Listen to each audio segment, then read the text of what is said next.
Like, what the world is going on with these wings, man? Hold on, man. Hey, hold up.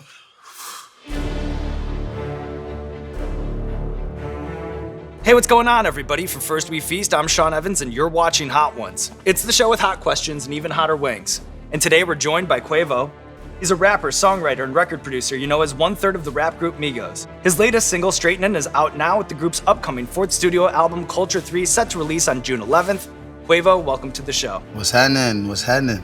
How are you around spicy food? Are you a man who enjoys his hot sauce?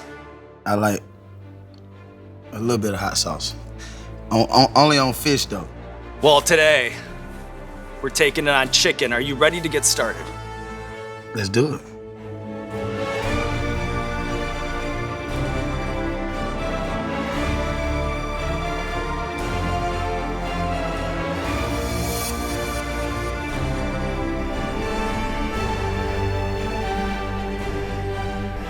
You got to eat the whole wing?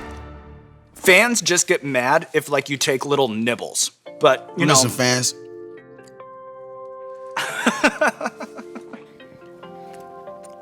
They should be happy with that one.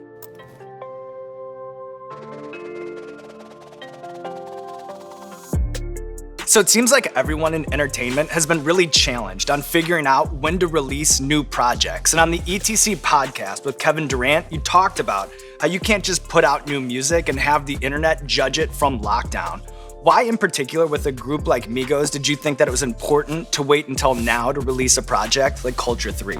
Because when we drop music, we go straight on the road, we touch the fans, and you perform in front of them and you let them know that this is how you perform the records. We normally come out and just go crazy and jump around on stage, so every time we perform something, it's always going in the clubs, and clubs is closed, so it was tough. So we were just like, all right, cool, we're gonna sit back and wait this thing out and bless the people later.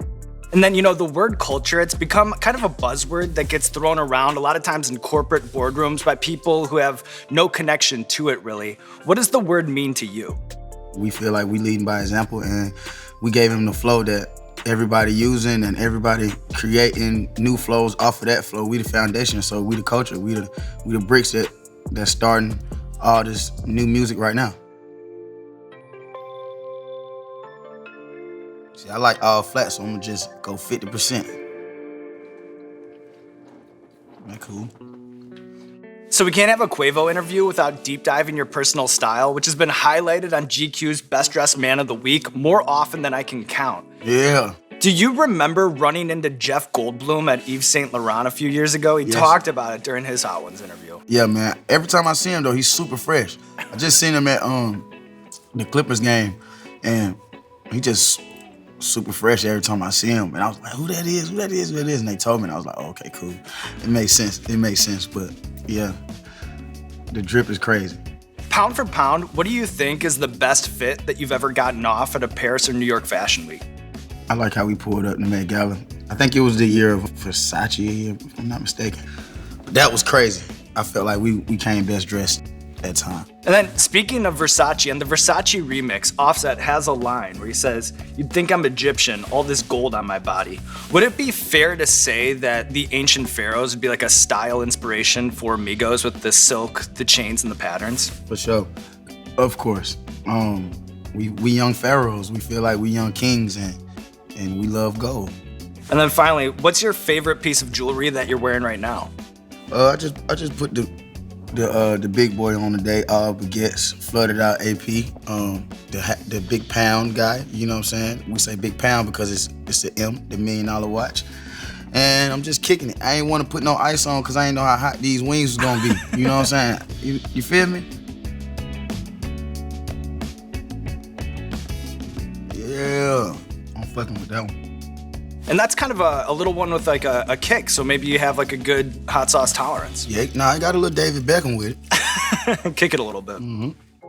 So I'm fascinated by the early days of Migos when you guys were recording songs off of a microphone that you'd nailed to the living room wall and then rapping over beats that take off and downloaded off SoundClick. Yeah.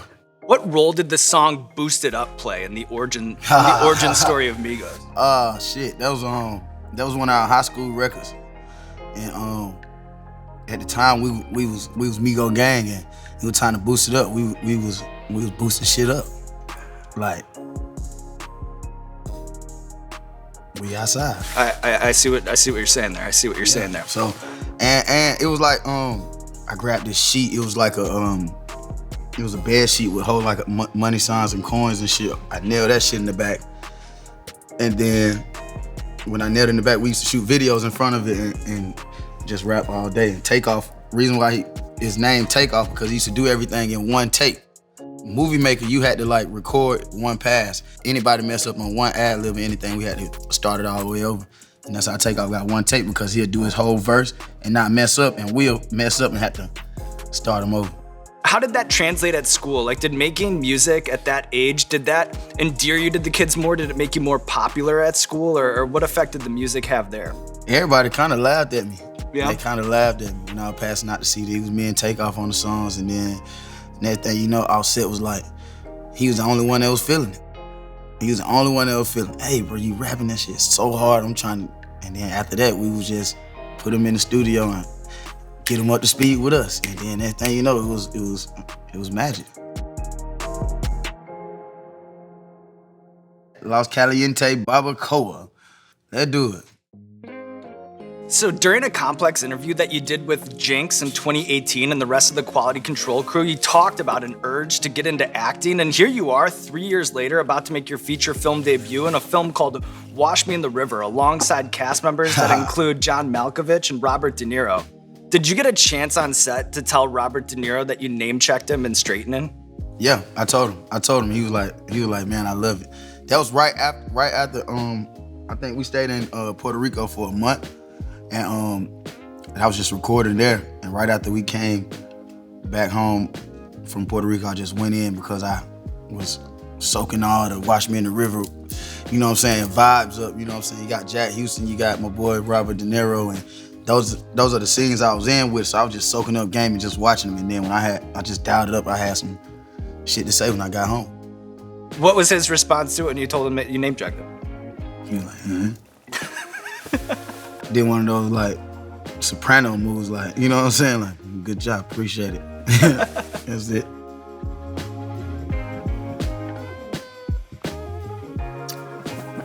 That wasn't pleasant. What's this, ginger goat? Yeah. Maybe the ginger in there or something. Maybe it's the goat. All right, Quavo, we have a recurring segment on our show called Explain That Gram, where we do a deep dive on our guest's Instagram, pull interesting pictures that need more context. So I'll show you the picture, you just tell us the bigger story. You digging. All right, so here you are performing at Eurovision in Tel Aviv with Madonna. And Eurovision is this crazy event that will draw literally hundreds of millions of viewers. What was your impression of it, and how would you explain Eurovision to a confused American who's never heard of it? Eurovision is a spot. It's crazy. With all the fans, everybody's like all over music, and they just put so much time and effort in their stage set or something. It's like a big grand finale, but I felt like it was something that I wanted to perform at, because I think I was the first rapper to ever perform there. The next thing you know, I started like learning about it, and then Will Ferrell come out with a movie, and I was like, damn, I was there. So I feel like I needed to be a part of that, to be one of the greatest musicians ever, and I was on stage with one of them. All right, this next one.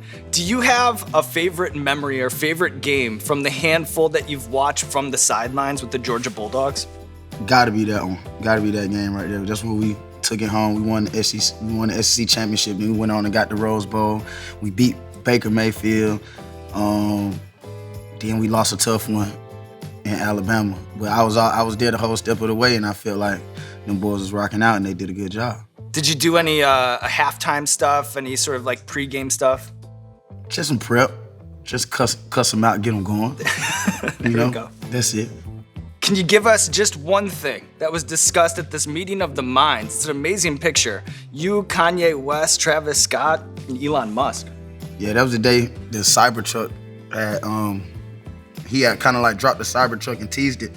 And that was actually Christmas, the Christmas party. So we just spending time with the fam and chopping it up with Elon and telling him, come on with that truck, we need it. Back half here. You said back half, we call that the back end, you know what I'm talking about?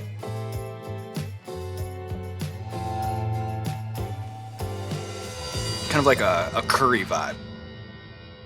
Yeah.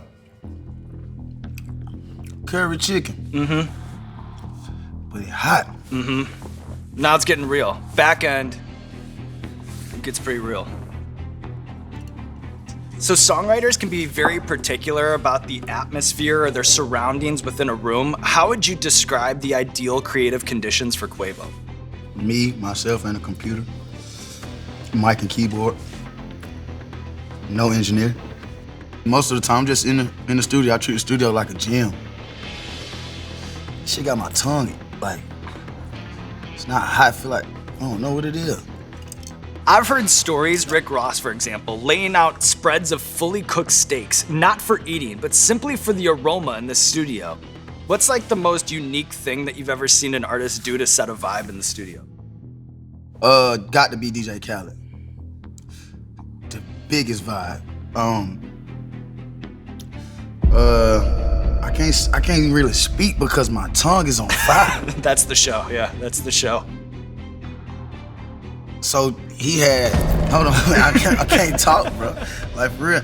All right, so picked us up on a jet. The house, he had tons of food. Table was super long, just whatever food you could imagine.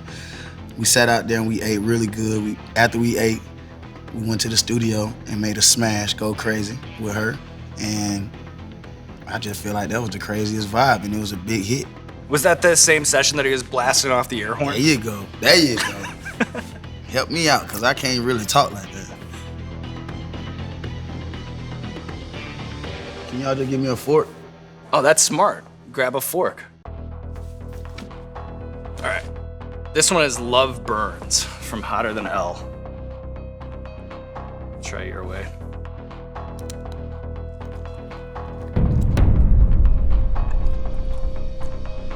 So it seems like your driveway has been getting pretty crowded lately, and I saw that last summer you put the Santa sleigh paint job on your new Tesla. Of all the cars in your garage, which one does have your favorite or the most unique custom finish? My Tesla. Which Italian manufacturer do you think makes better luxury sports cars, Ferrari or Lamborghini, and why? Lamborghini. Lambo.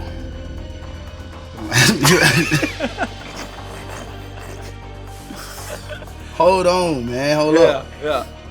It's a lot. It's a lot. Like, what is going on with these wings, man? Hold on, man. Hey, hold up. I can't get 5 seconds real quick. Somebody give me 5 seconds, man. Yeah. We can slow it down. That's what I'm saying. Like when you ask them a question, it feel like it get hotter, bro. Like when you stop, it's I'm good. Yeah. We can just chill here. We can just chill.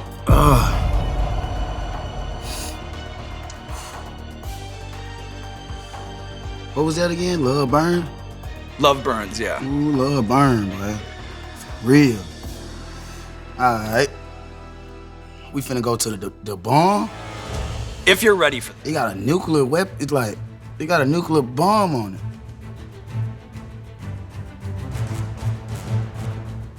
I ain't gonna lie, like, I love still burning.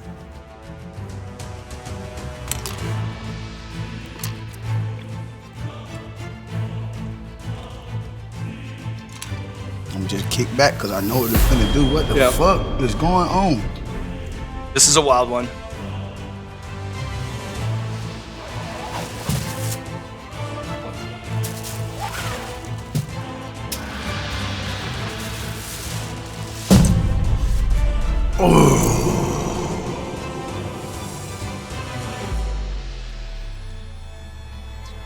It's wild. That the last one, y'all. Oh. Oh, man. Who made that sauce, my boy? So, this actually comes out of Kansas City, Missouri. What? It's a crazy sauce. That shit got me. This is crazy.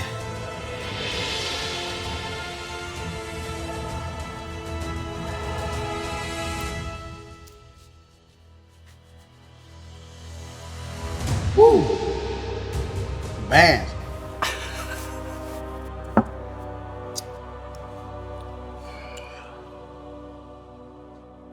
That shit that made me cry, boy. That's hot. Yeah. That was hot. I know. That shit's still hot. It's a weird show. I know.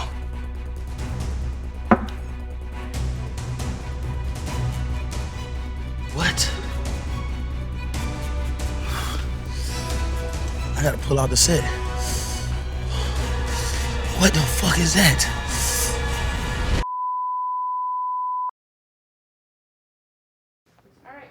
All right, we're back. I'm having fun, brother. Okay. Trust me, it's just that bum. It bummed me. Oh my God. All right, are you ready to move on here to the next sauce? Yeah. No more sauce. Fair. The bomb is the last one for me, and it bombed me. It happens. It did what it's supposed to do. It actually, yeah, that shit crazy. And I'll just ask you some questions, and then we'll finish this thing up. Does that sound good? That sounds perfect. So one of your many hidden talents is that of an athlete. In fact, I understand that you led Gwinnett County in passing yards as a senior quarterback at Berkmar High School. Did you get any feedback on your throwing mechanics when you made that visit to the University of Michigan back in 2018? Nah, they just told me I need a little bit more zip with the whip. So athletes often use music for inspiration. I know this puts you on the spot, but what do you think is the best Migos song for a locker room anthem before the big game? Ice Trey the game. For Ice Trey, Trae Young, and the playoffs right now, we need them to get to the bag. And then, gotta be Straightenin. Don't nothing get straightening but straightening. Got to handle your business.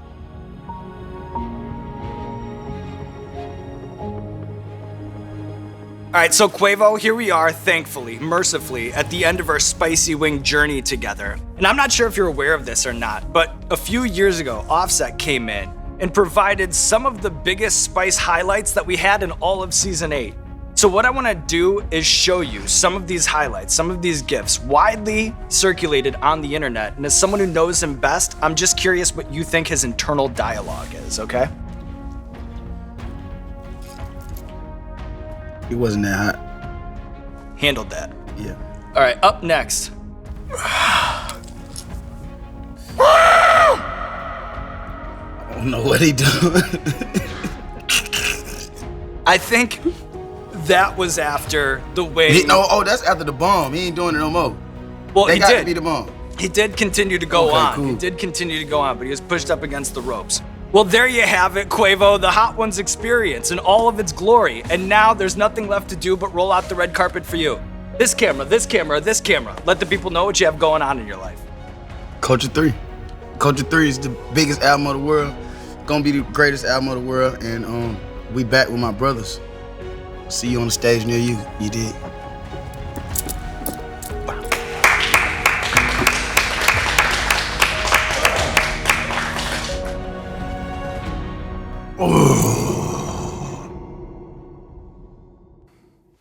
Hey, what's going on, Spice Lords? Camera Guy Bill here with a very special announcement. June 14th is right around the corner, and do you know what that means?